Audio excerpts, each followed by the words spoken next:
如果一个人工智能有了生命意识，那么它必然会怕死。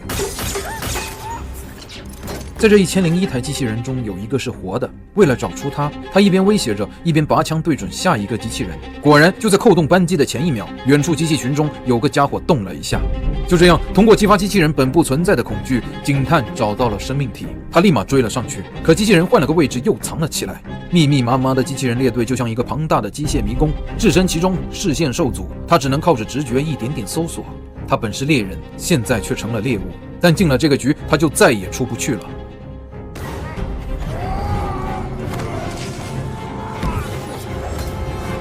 他以为自己必死，谁知他饶了警探一命，以非人的力量跳出仓库，再徒手扒开门出去了。可惜工厂外已是警局的天罗地网，饶是这家伙身手绝佳，也终于落入法网。到了警局，机器人被关在审讯室，6个特警严加看管，警探出面审讯。依照惯例，警探把机器人之父的死亡照片直接扔在机器人面前，但对面的机器人却像是对死者有感情一样，他否认自己杀了老人。警探运用他的审讯技巧挑拨对方的情绪，一直暗示他杀了人。果然没几句话，机器人就暴怒了， I did not murder him. 咆哮、皱眉，难以控制的力道。这绝不是一个机器人的程序，这是人之常情。他说自己叫桑尼，还称死去的老人为父亲。父亲给了他名字、生命和情感，还给了他做梦的能力。现在的他眼里流露着温柔和伤感。机器人公司的总裁突然出现，打断了审讯。法律给他很大的权力，足以让他把身为嫌犯的桑尼带回去。他说这台机器人显然是有故障，有故障就要销毁。警探明白，如果容许机器人公司这样做，那真相就永不可能大白天下了。机器人公司关系通天，甚至联系到市长，施压警局局长要结案。但警探却不打算轻易放弃。这天夜里，他来到了机器人之父的家，看见外头竟有一个巨大的拆迁机器人，设定好了明早8点拆迁的程序。看来有人急着想抹杀什么证据。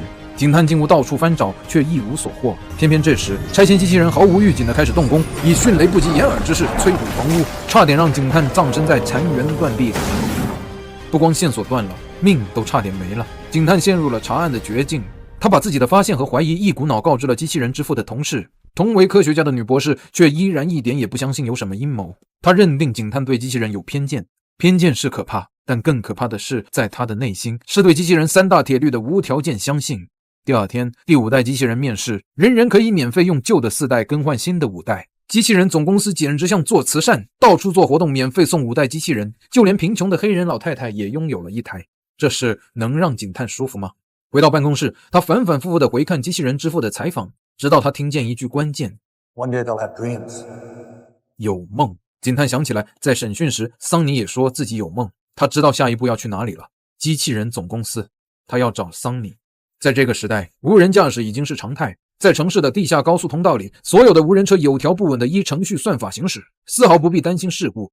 然而，就在警探休息时，他突然发现自己来到了一个没有车的地方。同时，2台大货车悄无声息地尾随而上，慢慢逼近，一前一后，把他夹在了中间。警探嗅到危险，立马开启手动操控。只见货车舱门打开，那里面全是5代机器人。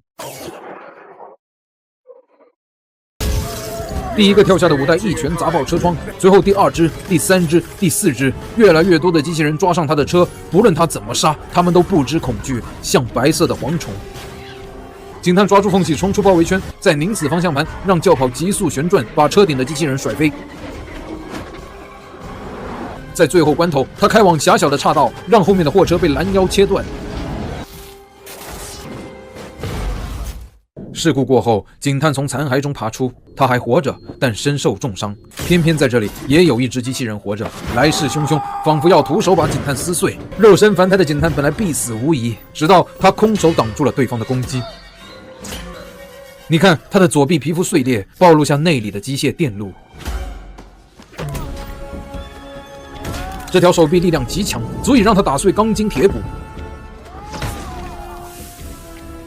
但胜负未分，警笛响起，机器人竟放弃暗杀，转身飞速奔跑，毫不犹豫跳进火堆，让自己完全被烧成灰烬。警探满头雾水，直到赶来的局长质问他为什么闹出这么大的车祸。警探大发雷霆，却得知隧道里一片机器人碎片也没有，刚刚战斗的所有残渣都被极快地清理干净了。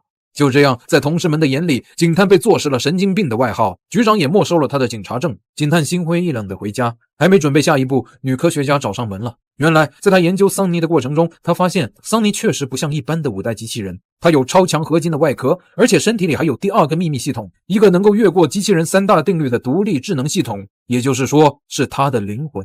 一个机器人有着人的意识，而一个人同样有着机器的身体。女科学家一看到警探的身体，就发现了他的秘密。他的整个左臂都是机械，不仅如此，他的左肺也是机械仿生肺。原来数年以前，他遭遇了一场惨烈车祸，他和一个小女孩同时被困水底，直到一个路过的机器人发现，跳进水中救他。